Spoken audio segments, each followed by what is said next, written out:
চুমু ছুড়ে নির্বাসন, শাস্তির জেরে কি বদলে গিয়েছেন? চ্যাম্পিয়ন হয়ে মুখ খুললেন কেকেআরের হার্ষিত। 12টি ম্যাচ খেলে 19টি উইকেট নিয়েছেন। আইপিএলে নজর কেড়েছেন তিনি, কিন্তু প্রতিযোগিতার মাঝে শাস্তি পেতে হয়েছে তাকে। সেই শাস্তি নিয়ে মুখ খুলেছেন কেকেআরের পেসার হর্ষিত রানা। কি বললেন তিনি? শাস্তির জেরে কি বদলে গিয়েছেন হর্ষিত?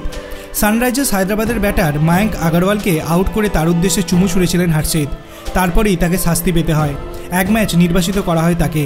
তাতে অবশ্য তার খেলার মানসিকতা বদলাবে না বলে জানিয়ে দিয়েছেন হর্ষিত। আইপিএল চ্যাম্পিয়ন হওয়ার পরে একটি সাক্ষাৎকারে হর্ষিত বলেন, এটাই আমার খেলার ধরন, আমি এভাবেই বরাবর খেলে এসেছি।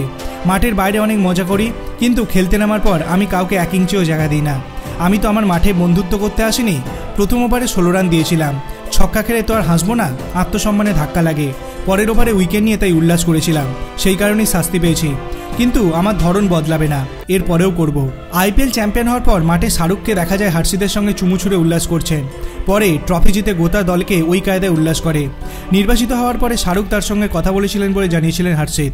তিনি বলেন, নির্বাচিত হওয়ার পরে দুঃখ পেয়েছিলাম। সেই সময় শাহরুখ ভাই আমাকে এসে বলেছিল, চিন্তা করো না, ট্রফি জিতে সবাই এইভাবে উল্লাস করব।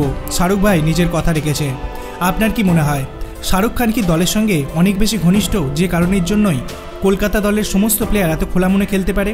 আপনার অভিমত আপনি কমেন্ট সেকশনে জানাতে পারেন। ভিডিওটি ভালো লাগলে লাইক করবেন, চ্যানেলটিকে সাবস্ক্রাইব করতে ভুলবেন না। ধন্যবাদ।